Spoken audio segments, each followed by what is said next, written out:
Have you seen any studies or comparisons on the situation regarding COVID infections in countries that don't have the mask mandate versus countries na no compromise, we must wear a mask?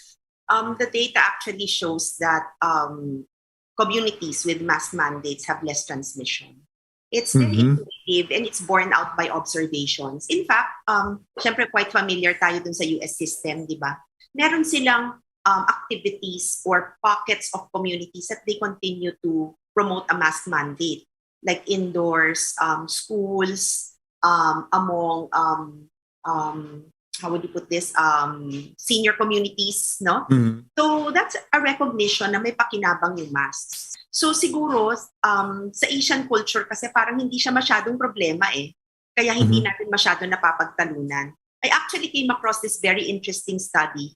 Kaya daw siguro hindi masyadong issue with Asian communities is we speak when we communicate.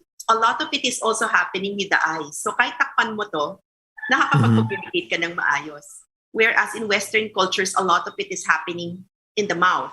So kung nakatakip, nai-impede yung communication.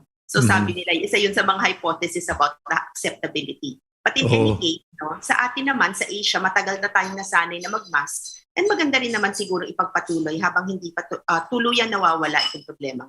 May pahabol yung news desk namin. And it's something that many of us actually wondered about. Long-term COVID effect or side effect or whatever you call it, parang post-traumatic stress disorder related to COVID. What are your observations, Doctora? So that in the scientific literature, it's called post-acute COVID syndrome or long COVID, as it's known in layman's language. Actually, habang lumalaon, dumadami yung mga simptomas na ina-attribute sa post-acute COVID syndrome. Kung simula, yung mga hirap sa paghinga, effects on the heart, no? And over time, nakita natin na pati sa circulation, sa blood clotting, sa nervous system, brain thinking and confusion, fatigue. Napakaraming iba't ibang mga syndromes na ngayon pa lang nagsisilitawan as more and more people are experiencing COVID across different communities. So it's a reality, no? The definitions are evolving kasi ngayon pa lang natin mas naiintindihan yan. But that's an additional reason why we want to avoid getting COVID. Kasi kung ang mindset natin ngayon is okay lang mahawaan ako kasi parang sipon lang naman yan eh. Ang problema, di natin alam kung doon sa mga nahawaan kung ano naman ang magiging long-term effect nito sa kanila. At kung later on malaman natin na matindi rin pala yung mga bubunuin nating post-acute COVID syndrome symptoms, syempre ayaw din natin mahawaan.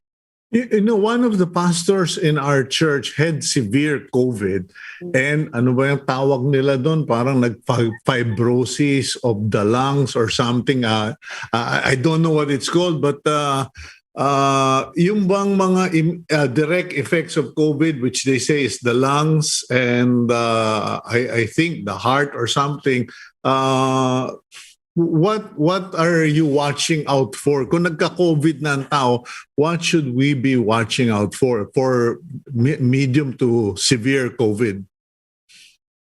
The long-term COVID sequelae or complications, no, aren't necessarily confined to those people who just had severe or moderate COVID disease. Okay. So kahit yung mga nagmamild or asymptomatic, pwede silang magkaroon ng complications further down the line. Kaya medyo mahirap talagang bunuin tong sakit na to eh. Pero karamihan, pwede ka kasing right after the disease, may full recovery, tapos later on magkakaroon ka ng mga simptomas na ang hirap mong sabihin kung saan nanggaling, yung mga fatigue, mga pain, mga minsan cardiac effects, no?